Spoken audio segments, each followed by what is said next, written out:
Hi, my name is Mike Carmel, and I am the author, curator, and producer of the Dark Razor Chronicles. Yes, a one-man circus. We are currently nearing the halfway point of Book 2 in an ongoing series that now consists of 12 novels. With more than 300 episodes still to go, I'd like your input on something. Over the past while, I've been adding sound effects to enhance scenes and atmosphere. They significantly increase production time, and I'm evaluating whether they meaningfully improve your experience. Reducing or removing them would allow me to shorten and potentially eliminate the break between seasons while keeping a sustainable pace. If you're listening on Spotify, you can use the rating and comment feature to let me know what you prefer: more immersive sound design or a simpler format with faster turnaround between seasons. Even a brief comment helps. Your feedback will directly shape how future episodes are produced.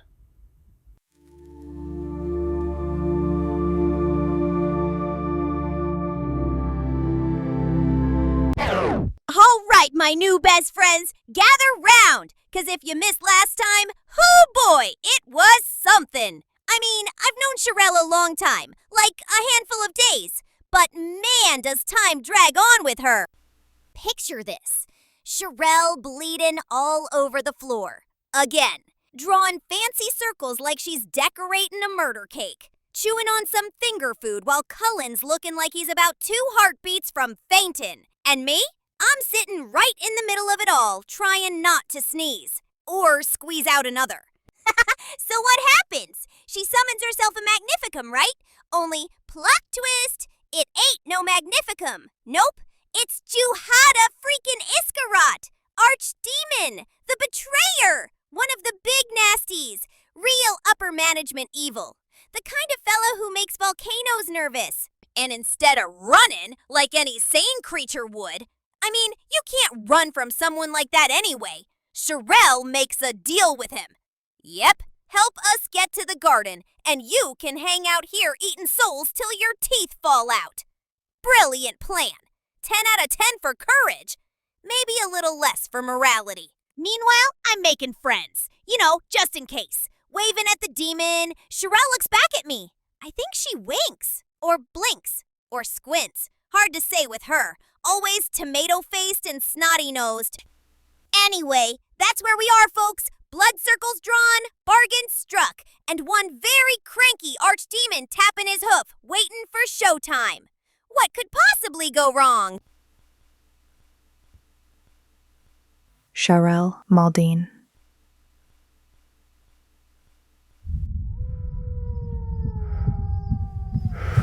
I crawl into the ring, positioning myself within it. The stench of brimstone fills my nose, thick and cloying. I fight the urge to gag. My eyes water from the acrid smoke. I glance up at Cullen. He's inside the circle, a few hand spans from the barrier, the infernal heat radiating over us. But he stands firm. Then I see DagGar. He's sitting well within the transport ring, grinning up at Juhada. Is he waving at the demon? Damn it, DagGar. I could kick back, couldn't I? He'd be out. It's too late for that now. I brace myself, expecting another mental shove, but nothing comes. The tension thickens. We're all inside the circle now. I place my good hand against the barrier, and the bargain is about to be sealed. Instead of another violent shove, a betrayal from the betrayer. Juhada places his massive hand against the barrier, directly opposite mine. The heat radiates through the wall of energy, his cloven claw pressing into the invisible surface, their dark tips glowing red hot. The force behind it is immense. I can feel the sheer weight of his power, but he allows me control, for now. Using my bloodied fingertip, I trace the sigil of empowerment across the surface, each line glowing as it takes form. The moment the final stroke completes, the entire prison hums with energy, the transport ring sparking to life around me. the world shifts. A low vibration runs through the stone beneath us, growing into a deafening hum. The transport ring flares, lines of power stretching upward, pulling us toward the thinning, toward the garden. The room's pillars vanish, dissolving away. In their place, stone walls stand, smooth, worn, ancient. Large double doors loom ahead, their surfaces etched with unfamiliar glyphs. A bed, a dresser, a table with chairs. We're inside a chamber now. Juhata is no longer there. The prison is empty. Where is he? Panic lances through me, but realization dawns almost immediately. The inner prison is one way, unable to pass through the thinning into the garden. The barrier held, for now. But Juhata's presence is still here, thick, suffocating. I can feel it pressing in, his growing anxiety bleeding into the space. He's still trying to control the spell. I can sense it, the threads of the barrier trembling as he claws at them, trying to reverse the process. His power is building, pulling hard against the flow of the transport ring. But it's too late. The glyphs won't allow it. There's no going backward now. A sudden force grabs onto me, violent, crushing. I'm yanked downward, my body flattened against the cold stone. I can't breathe. Invisible hands grip me, squeezing, strangling. My vision swims as black spots invade the edges of my sight. He could kill me, but he won't. Killing me won't guarantee my hands lose contact with the terminals. The pain grows immensely, and I wonder, if he can crush me, I might lose contact, keeping our bargain even if I don't do so willingly. He wants freedom, and I do what I promised. With a final, desperate effort, I tear my hands away from the terminals. The instant I break contact, the power in the holding begins to fade, the prison unraveling. The barriers vanish, dissolving into nothing. A rush of air floods in, the crisp, clean breath of the garden, washing over me, filling my lungs. Juhata's grip loosens and fades. I catch my breath before reaching for the amulet. I forget to test its heat, but when my fingers close around it, it's cool. I slip it back around my neck, its familiar weight resting against my chest. But inside, I'm splintering. The cracks are too deep to ignore now. I fall to all fours, my breath ragged, tears welling as something inside me breaks free. I sob, loud, raw, uncontrollable. Hey, it worked. You did it. But he doesn't understand why I'm crying. I weep for what I may have done, for what I did. I weep because I didn't have the strength to stop it, because I let a demon dictate my actions. Who knows what I've unleashed on Sansa? Cullen doesn't understand this. He can't. He doesn't speak the language of magic. He didn't feel the threads unraveling. DagGar appears beside me. That makes the tears burn hotter. Of all the ones I would have left behind, happily, even, it was him. But here he is, offering healing freely. I don't know when Cullen moves away, or how long DagGar tends to me. Time stretches thin, fraying at the edges. But when I finally glance at my hand, the torn flesh is gone. My finger is whole again, the blood washed away. The tremors in my stomach have faded, and the ache in my knees has vanished. I feel better. Not whole, not healed, but better. I rise unsteadily and see Cullen standing at the eastern doorway, gazing out over the city. I follow his line of sight. We're where we should be.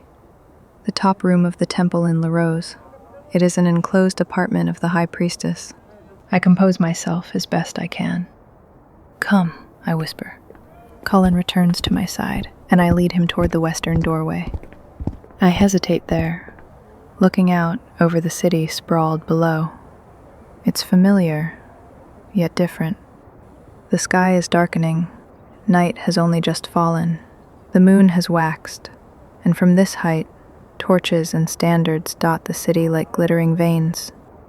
The web of light stretches out in all directions. A faint smell drifts through the air. Something familiar, but I can't place it. No guards, no sentries. Why would there be? Who would dare defile a temple of Caracas? I glance back at Cullen. DagGar is perched on his shoulder, trying to balance. His stubby legs spread wide, his tail whipping around. His rear end presses awkwardly against Cullen's cheek. "We'll move quickly," I say, though my voice still wavers. I nearly doomed us all. The weight of it sits heavy in my chest. Don't run once we start. If we're challenged, we're just visitors paying homage. Overzealous patrons, maybe. No one's going to bother devout followers of a werewolf cult. I can do overzealous. DagGar shouts, far too loud. Who are you? We whirl around. She stands in the corner, stern-faced, dressed in a pale red priestess gown. Beneath the sheer fabric, skin-tight dark leather hugs her form. Her expression flickers. Shock, maybe even fear, before she spins and disappears into the floor. But there are no stairs in Sansa, I blurt. Quickly, down the front of the temple before she raises the alarm, but Cullen doesn't move. He stands frozen, staring at the now empty corner. I strike him hard on the shoulder. DagGar tumbles backward, squawking as he falls. Now! I shove Cullen toward the doorway. The strike wasn't necessary. He recovers immediately, moving with his usual surety. He takes the lead, sprinting toward the temple's outer steps. I follow, though I lag behind quickly, feeling unsteady on the long descent. The steps are steep, leading 10 stories down. No one stops us. We reach the temple yard, a barren patch of grass barely a dozen meters wide. No gardens, no statues. Caracas has no need for such things. We move toward the first of the warehouses dominating the district.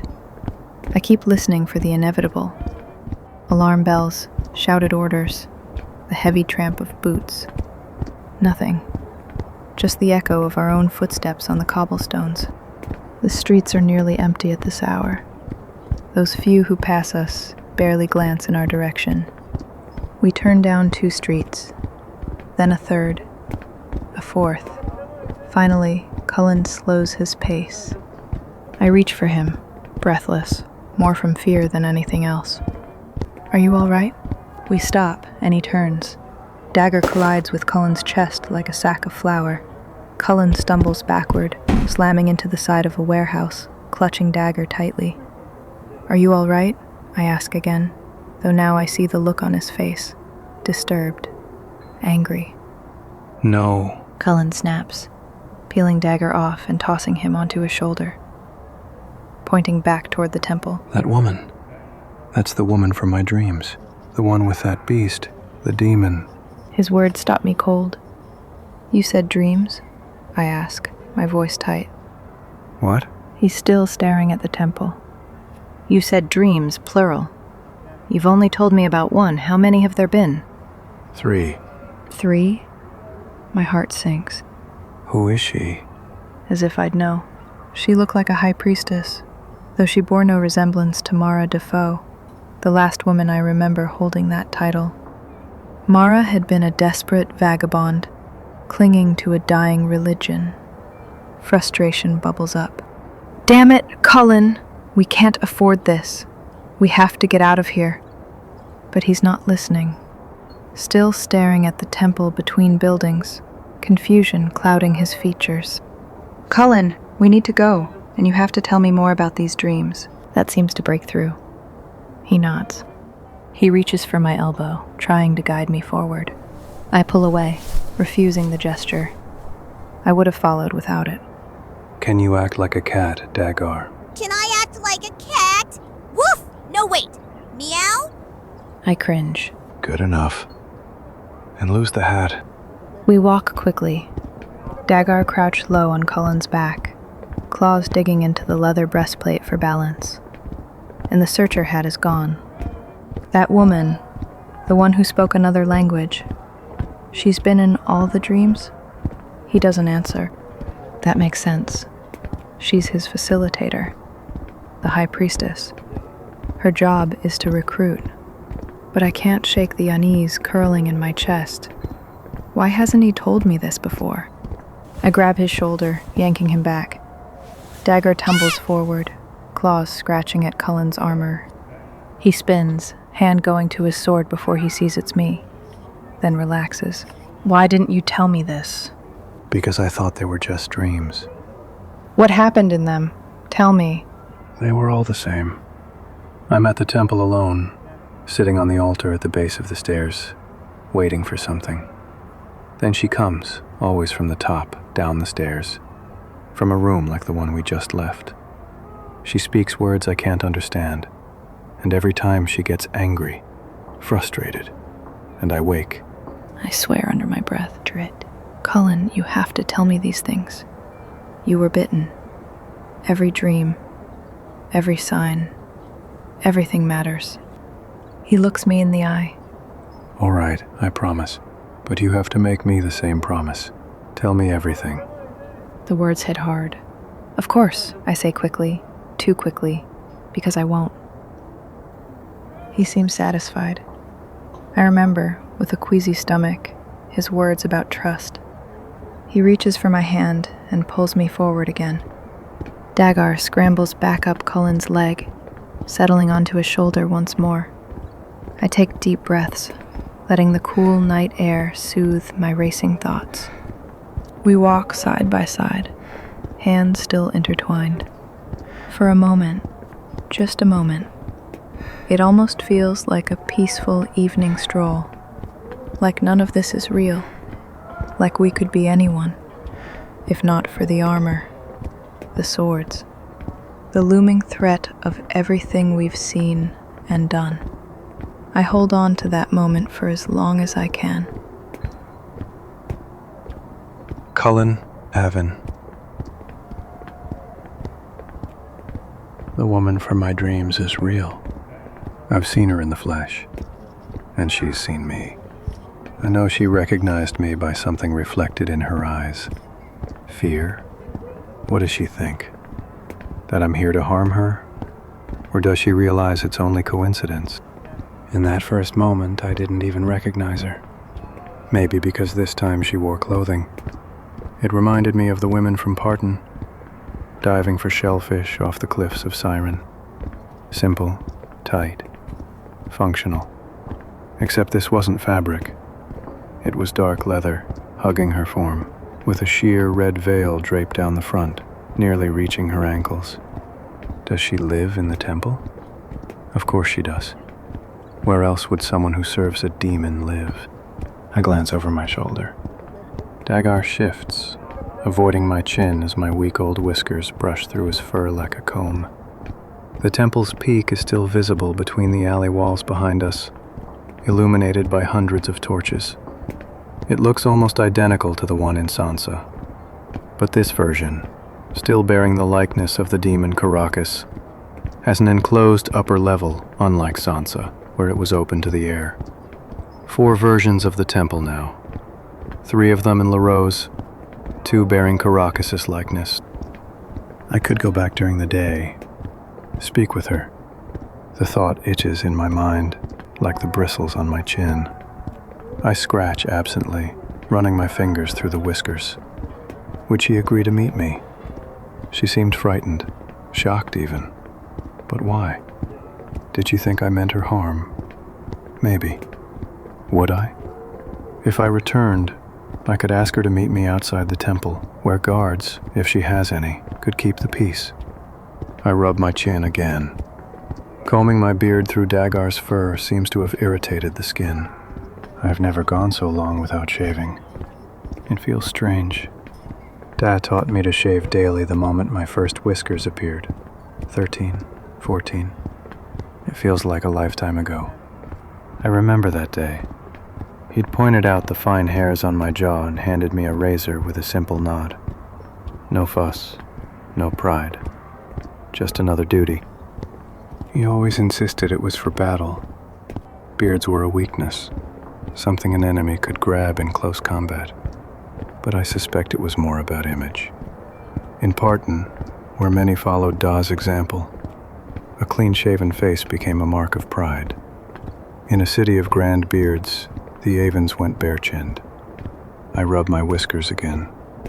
Maybe I'll let it grow out. Or maybe I'll shave the first chance I get. I miss them. My family. Farming in the mornings, training in the afternoons, evenings around the table. The ache hits hard, but now isn't the time for melancholy. Sharael's hand is still in mine. It's nice. She glances at me sidelong, a soft smile on her lips. She's calmer now. Her earlier panic faded, and there's something warm in her expression. Despite everything, fatigue, fear, anger, there's happiness there. I can't help but smile back. No sign of pursuit, no alarms. No one seems concerned about the 3 temple invaders. Still, I keep glancing over my shoulder. The temple's peak vanishing and reappearing between the alleyways. We need to find a place to rest. I'm exhausted. There'll be boarding houses in this district, but I want something better, closer to the markets. Whatever you want. And I mean it. Her voice, the way she looks right now. There's nothing I wouldn't have agreed to in that moment. Wait. She stops and points across the street. A shop sign swings gently in the breeze. Bob Kindle's Gems and Jewelry.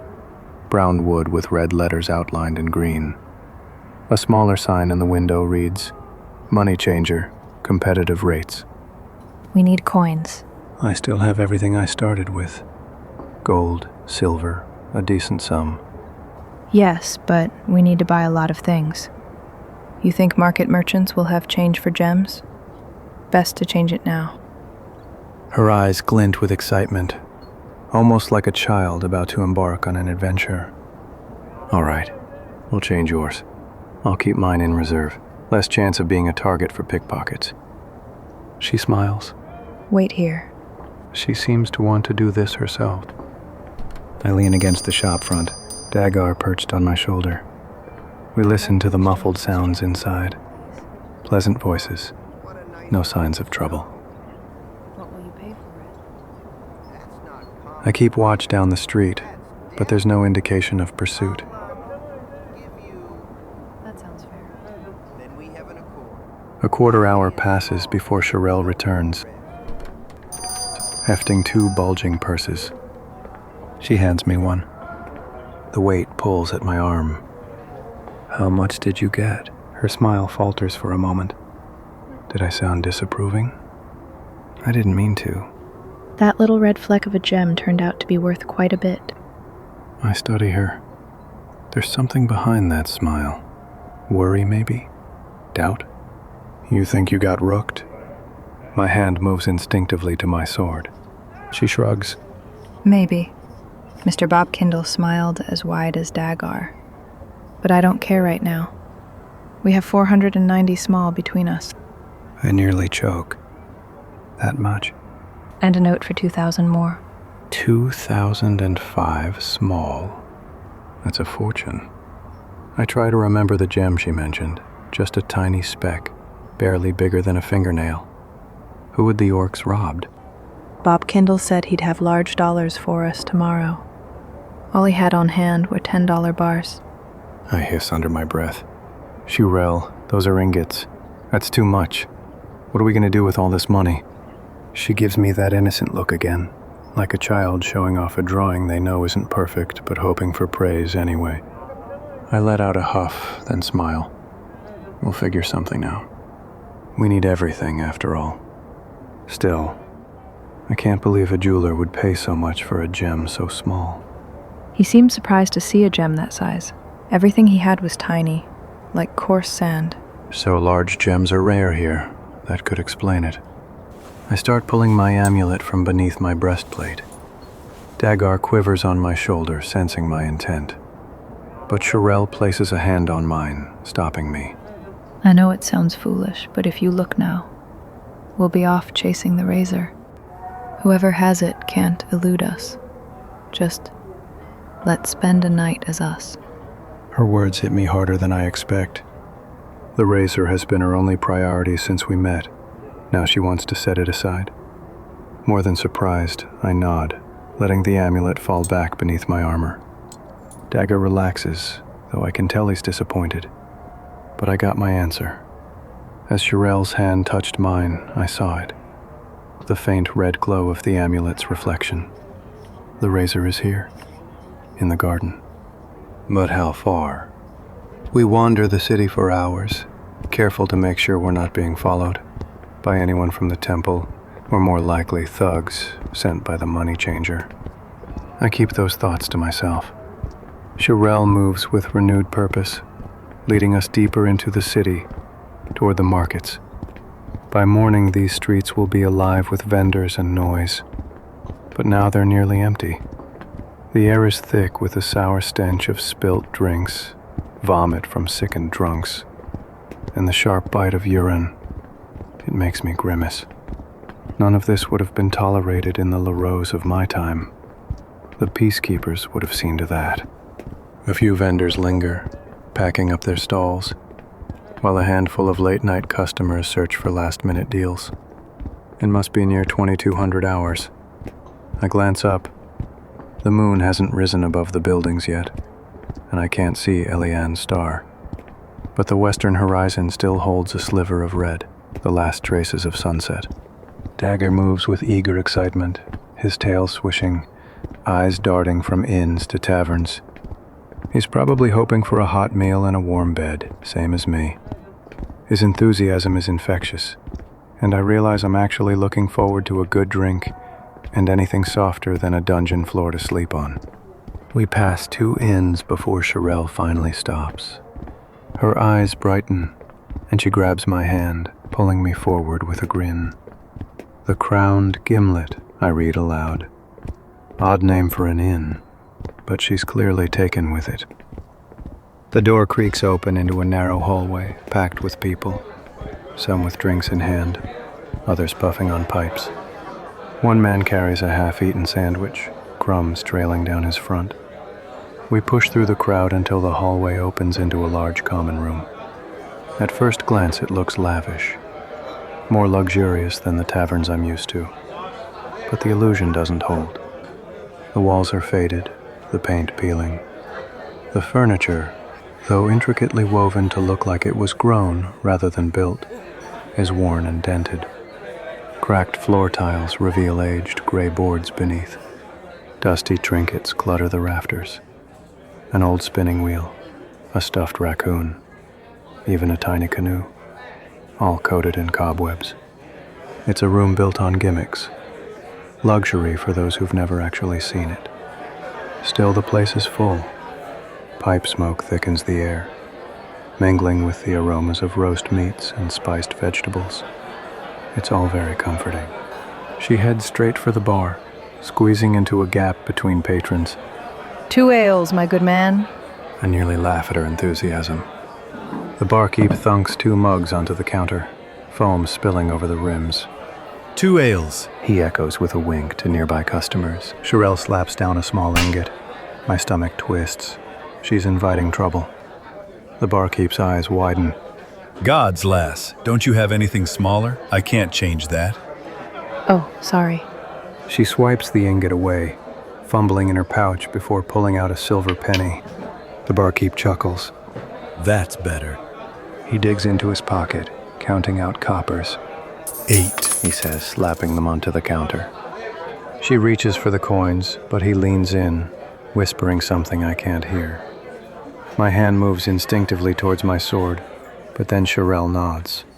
The barkeep straightens, and she pockets the coppers, shoving her money pouch down her shirt. She turns to me, mugs in hand, grinning like she's won a prize. Her happiness is infectious. I take one of the mugs, and we step away from the bar in search of a table. DagGar shifts on my shoulder, swaying with my movements. I catch a few patrons glancing at him, some with curiosity, others ignoring him entirely. In a place like this, seeing a strange animal perched on someone's shoulder isn't that uncommon. Exotic pets are a novelty: birds, ferrets, even the occasional rat. They probably think DagGar is just a large, mangy cat. We find a small table near the center of the room, 4 seats, though one's missing. DagGar hops onto the table immediately, eyes locked on the mugs. As Sharael sits down, DagGar wraps his stubby front legs around one of the ales, trying to drag it towards himself. Excuse me. She tries to yank the mug out of his grip, dragging DagGar along with it. You really want a beer? I'll get you one. Here. She says, reaching down her shirt to pull out a few coppers. I'll take care of it. I lean in close, lowering my voice. What did the barkeep say? Her smile falters for a moment, then she sighs. He told me not to flash so much coin around. Said it's asking for trouble. An honest barkeep. Maybe he just doesn't want blood spilled in his common room. I head back to the bar, ordering another ale for DagGar. When I return, the sight makes me grin. DagGar's head is buried deep in my mug, lapping at the foam. Sharael tries to pull him away, but DagGar clings to the mug. People are watching now, some laughing at the spectacle. We're drawing too much attention. I sit down and give DagGar a gentle nudge. He looks up, beer dripping from his fur. Cat, I murmur. Right, drink like a cat. He tips the mug towards himself, balancing it with his stubby paws, tail stretched for support. Whatever. Sharael says, raising her glass to me. To our success. To the oath. Up your bum! DagGar blurts it in a terrible dwarvish accent, earning laughter from the nearest table. The ale is strong, with a hint of honey and something else. Maybe ginger? I gulp it down, realizing how thirsty I am.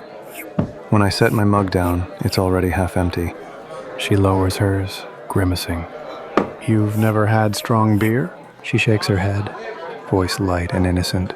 No. She laughs again, soft and breathy. DagGar ignores us, still drinking.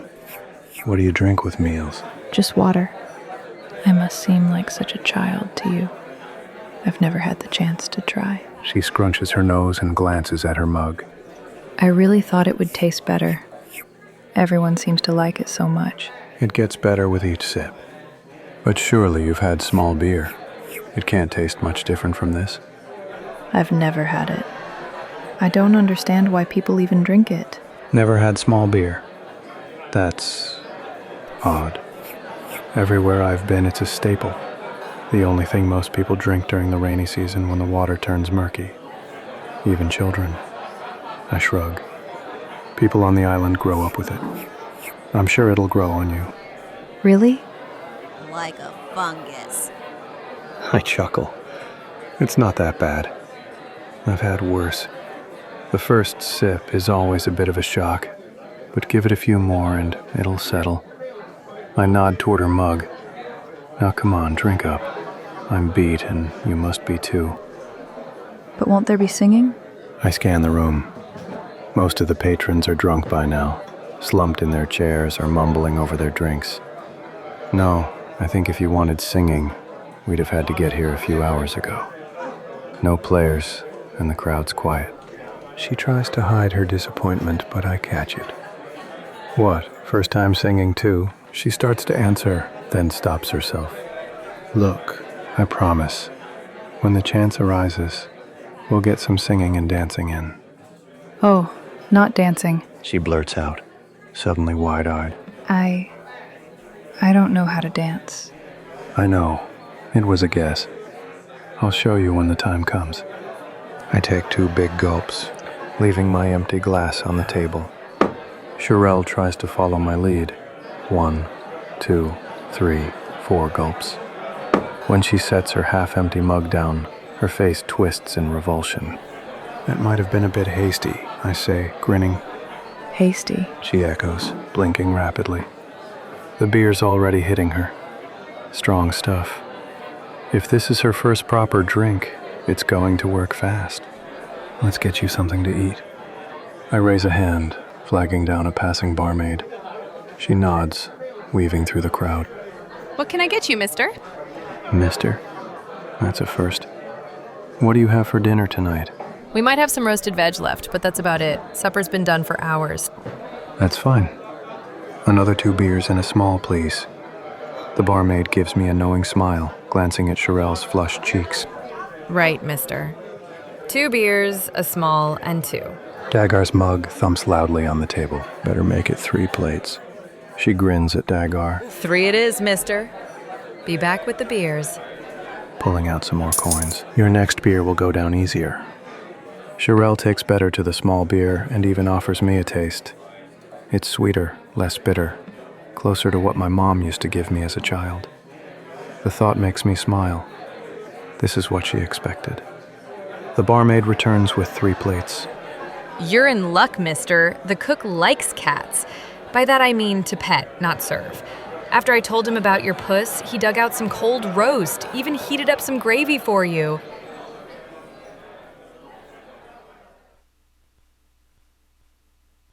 All right, my sneaky little listeners, recap! We didn't die in a demon's belly, and we got pooped out into the garden like we planned. Larose.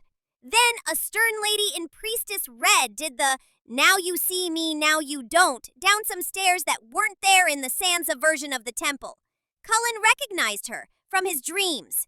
Plural. Yeah, we're talking about that later. Then we traded 1 teeny tiny sparkle for 490 small and a note for 2,000 more. That's what Sharael thinks. But sometimes I think she's 1 pitch short of a fork. I mean, who'd pay a small ingot for a beer? Sharael tried that beer too. Good stuff. Made my ears hot. Made her face red. Just amused Cullen. I mean, she is funny to watch. I'll give him that. So, tomorrow we go searching for the razor. Tonight, well, Sharael just wants this night to be normal. Normal? Well, she's got a lot to learn about what I think is normal. So if that kept your whiskers twitching, do the good thing. Click those shiny stars. Leave a rating, drop a review. Tell a friend who needs to howl with fun. It keeps the razor sharp. Though I admit, keeping it dull would have saved a lot more thumbs. For maps, mischief, and extras, skitter over to mikecarmel.ca. That's MikeCarmel.ca. And if you want early releases, behind the scenes, and my forthcoming pamphlet, Beer, A Beginner's Mistake, there's patreon.com/c/Dark Razor Chronicles. Next time, daybreak in the markets, questions for a certain red-veiled priestess, and Cullen's beard makes a pivotal decision. Stay sharp, DagGar out. Oh, and before you scurry off, do the right thing. 5 shiny stars or I'll come clawing through your floor to remind you.